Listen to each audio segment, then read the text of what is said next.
Thank you, Tracy. To Prime Minister Kevin Rudd, to federal and state members of parliament, to our distinguished members of the diplomatic and consular corps, to our distinguished judges, finalists, ladies and gentlemen, good evening and welcome to our 20th Annual Ethnic Business Awards Gala Presentation Dinner. It's really a great pleasure to have you all here this evening. I want to thank you all for joining us. The continued success of these awards is only possible, of course, with ongoing sponsorship. So I would also like to thank all of our sponsors for their continued support, and once again express my special thanks to the National Australia Bank. They have been a stalwart supporter since the very inception of these awards, and I'm very grateful to their continued commitment. It's great at this time to also welcome aboard our newest sponsors, Austrade, Astra Limousines, the Four Seasons Hotel Sydney, and Etihad Airways.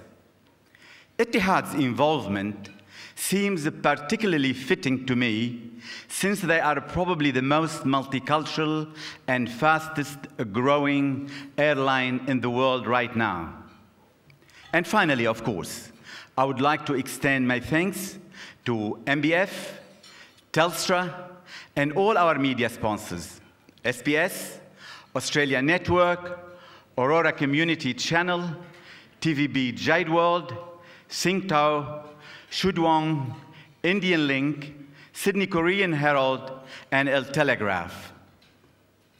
As Tracy said, we seem to get bigger and better every year.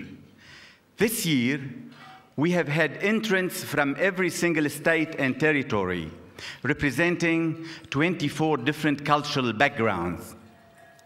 Our finalists hail from Victoria, South Australia, New South Wales, and the ACT. They can trace their recent histories to China, Russia, Italy, India, Vietnam, Thailand, and Sri Lanka. We celebrate their successes at a time when the global economy finds itself in crisis, when businesses are more likely to be downsizing than growing, when governments all over the world are busily trying to inject confidence into their national economy. In Australia, each year, our economy gets a very special injection. It comes in the form of a couple of 100,000 people. Some of them in borrowed shoes, thanks Tracy for the plug, some of them with a fierce will to succeed. Sometimes they even bring an injection of capital too. But their input should not only be measured in direct economic terms. The advantages that they bring must also be measured in terms of their skills, their languages, their cultural diversity, their ideas. They also bring their own particular needs, and in developing the means of servicing those needs, they stimulate the internal economy and create opportunities to export those ideas and commodities to the very places they have left.